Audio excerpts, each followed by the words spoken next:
So I love looking at other brands, and for us, it's interesting to look at how, say, a group like In-N-Out Burger, very few units, unbelievably viral, obsessive, psychotic, cult-like fan base. Most people have been there once, and they just can't wait.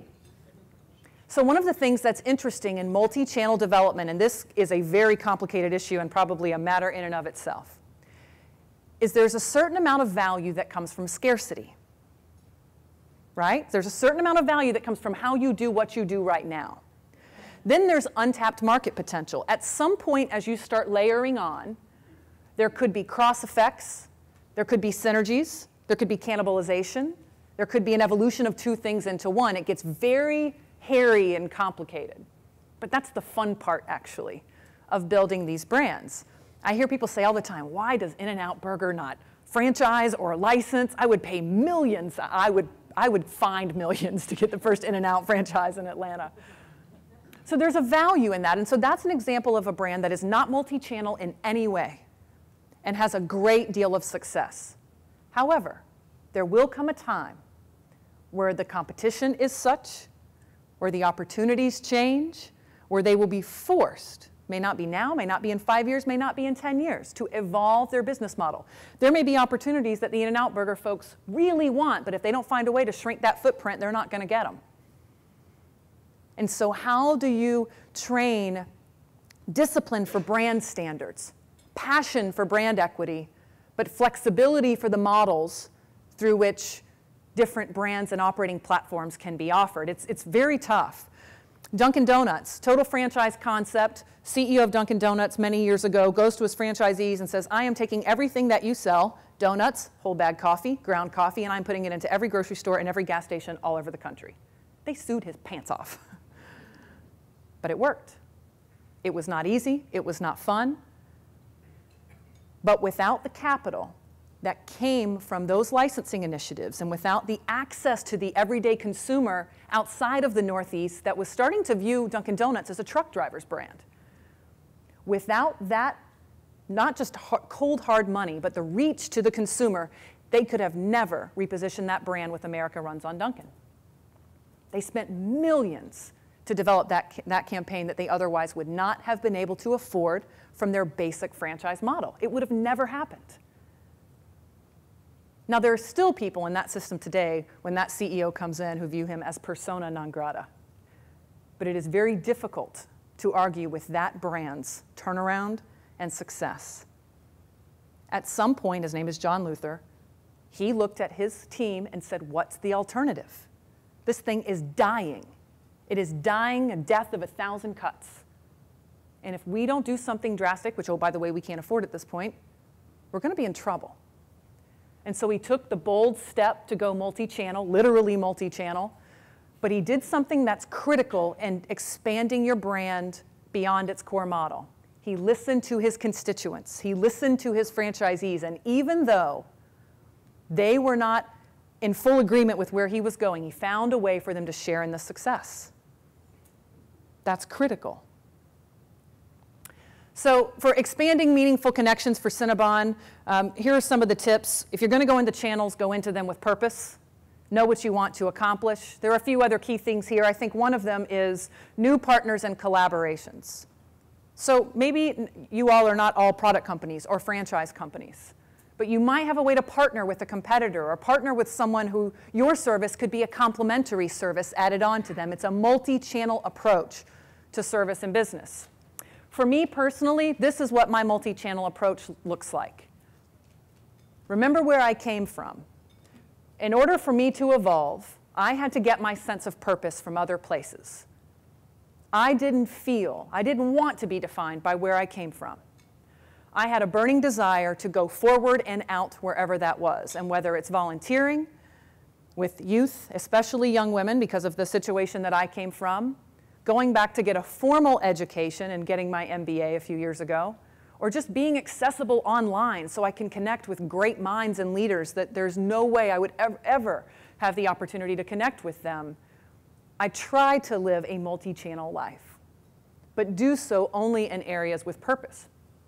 For Cinnabon, it looks like this. Lots of philanthropic activity in just a few focused ways that make sense for our brand.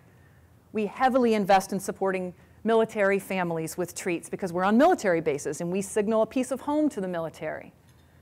We've got a few other philanthropic endeavors that are near and dear to our heart, but we don't spread ourselves out everywhere.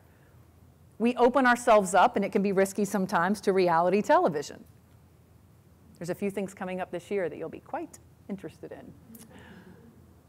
And of course, leveraging social media, and then you see some examples of our licensed products where we use our ingredients to develop world-class products in CPG. I think some of the major tips are think global, act local, think huge, but start with those community members that you have to figure out where you can go. Remember those elements of being multi-channel, and being connected doesn't matter, it's being meaningfully connected. Don't forget your core channels. One of the biggest mistakes that brands or companies that go multi-channel make is they turn their back on their core. And I've had people look at me and say, licensing is the path to hell. Or you can't go do that. Remember the franchisees who said, you can't let them open a small version? By the way, while I'm cleaning up the system that makes their business have more value, the only thing that is experiencing growth is that express model. Now that's changing now that we're doing the right thing, but at first I had to show growth in return. And so the way to do it was to grow Cinnabon Express while we clean up the full Cinnabon model, and then we all grow happily together. But they weren't quite so happy, and I promised them, because they gave me all kinds of examples. Look what happened to Krispy Kreme, and look what happened to these brands that did this. I said, here's what they did wrong. They turned their back on their core. Their expansion into new channels was not the problem. It was their failure to not only maintain attention on their core, but to reinvest in the core, because the core of your brand is like that equity bucket. Anything else you do is drawing off of it, and you've got to reinvest in that bucket constantly. And so, I love this one. It just resonates personally with me. Go multi-channel with purpose. I don't know if you remember, but Hooters launched an airline. We ran it for 4 years, and it literally almost bankrupted our company because the CEO just wanted to see the owl on the bird, which is what he used to say. There was no purpose driving the organization. Granted, it was a privately held company. He was the sole shareholder, stockholder, the only vote that mattered, so quite frankly, he could do whatever he wanted. Cautionary tale. Don't just go anywhere just because you can. We've made those mistakes. They're costly. There is a certain, remember what I mentioned about going multi-channel. When I was in other countries, I learned the sequence in which certain multi-channel expansions should happen. If you do one thing bad over here, it may prevent you from having an opportunity over here that could be much, much larger, right around the corner, and you'll never know. So be thoughtful about those initiatives. And then the big picture is, once you start to expand how you offer your service, how you offer your product, little versions of your operating model, e-commerce, licensing, how you manage the evolving ecosystem. It is as much an art as it is a science. It requires constantly listening to everyone invested emotionally and financially in your brand, and understanding their fears, their concerns, and always having the guiding light that everything you are doing is in stewardship of the brand, because the brand drives value for all things that touch it. And so for us, it is about being willing to tweak the models, understanding, for example, if a hurricane or something terrible were to happen to Indonesia, is where the Cinnabon cinnamon comes from. And now I have quintupled the amount of use of our cinnamon in all these fabulous things. I am in a lot of trouble in a lot of places. So once you start expanding and the ecosystem changes, whether it's your human resources or your actual ingredients or your products, now we've gone after second and third sources. It's that concept of what's the alternative. And some people forget that as they expand. The other thing you'll see here, we've got Cinnabon Mini Bonds launching nationally in Burger King. We've got Cinnabon Delights. They're these yummy little fried donuts with this gooey cream cheese frosting on the inside in Taco Bell's breakfast program. And then consumer packaged goods like the International Delight Cinnabon Coffee Creamer, which is insane.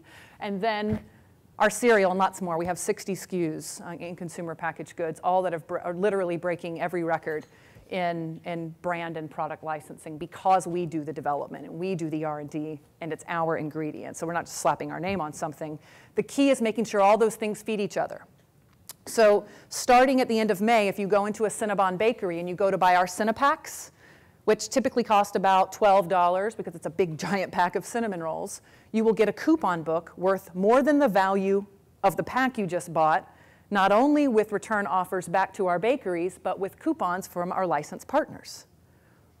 We're living in harmony. We're adding value. So now our franchisees get to offer something of value that, number one, they didn't have to pay for. Licensees printed the coupon book. But that is being derived from multiple avenues because this brand is so multi-channel. And the other licensed products contribute to the marketing fund. And we have marketing assets that come directly from those licensed partners. Burger King just spent $2.5 million marketing Cinnabon in just Chicago alone. By the way, that's bigger than my entire ad fund. I'm not kidding. Really not kidding, it sucks. But there are other examples. International Delight filmed the Cinnabon International Delight commercial in our bakeries and aired it nationally. It looked like a Cinnabon commercial. People were coming to our franchisees saying, oh, I saw your commercial, I couldn't resist, I had to come get a Cinnabon. I didn't pay for that. They did. But ultimately we did pay for it because they're drawing on our brand equity. But it takes a strong leader and an incredibly hardworking team, a couple of them are here today, to listen to how the ecosystem reacts to different things, to get their input early on in the process. But just a recap of thoughts. This concept of being courageous, smart, and positive, I hope you've taken that from my remarks. Ultimately, it boils down to that. Be courageous, smart, and positive. Ask yourself, what's the alternative if I don't? And most importantly, from my perspective, is to never, ever, ever forget where you came from. Never forget what made you great in the first place. This is me with my two younger sisters. At my core, I am an older sister. I was a father. I helped raise these two young girls for many years until my mother found a wonderful man to come into their life and help, and by that point I was heading out. Ultimately, I am a champion of young people being hungry and accomplishing a lot of great things. That's who I am at my core. That's why I do what I do. I will run multiple companies in my future. But ultimately, it is so I can be in a position to do great things for people who might not have had a mother like I did. And ultimately, at Cinnabon, what's really at our heart is still that special cinnamon roll. The aroma, the sweetness, the indulgence. We can never forget who we are or we will lose our way. And so no matter how multi-channel you go, what new operating models you develop, I highly recommend you take moments to remember and celebrate where you came from because it will drastically improve your opportunities for success. Thank you guys very much for your time this morning.